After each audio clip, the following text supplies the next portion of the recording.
Another day, another bake na naman tayo. Heto nga at meron tayong special order ni Marcy. 7 pieces yan na banana loaf.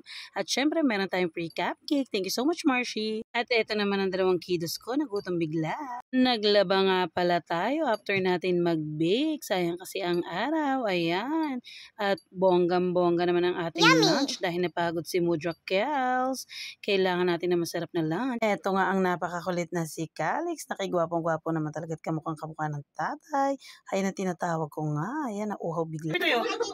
Ay, see? Wow! Eto nga at napatawag na si Daddy. Naku, huling-hulit na sa galaan na ang mga bagets. At si Mommy, ayan tong dalawa, busy-busy sa panonood. Ay, sus mio marimar kung kailan naman pa uwi, tsaka na traffic. Ayan, may bagong parcel na naman si Aling Tisay. Ano kaya ito? Balot na balot at napakahirap naman talagang buksan.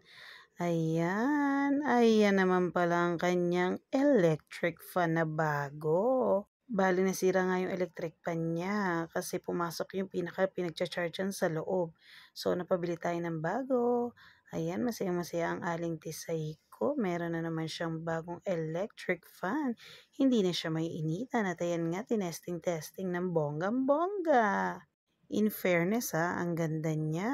Napakagaling din naman na pagkakabili ng electric pan na yan. Ayat nga at nabasa lang ng bonggang-bongga. Uy, at na naman si Mudra Kels niya. Kakapaypay. Good night. Thank you for watching.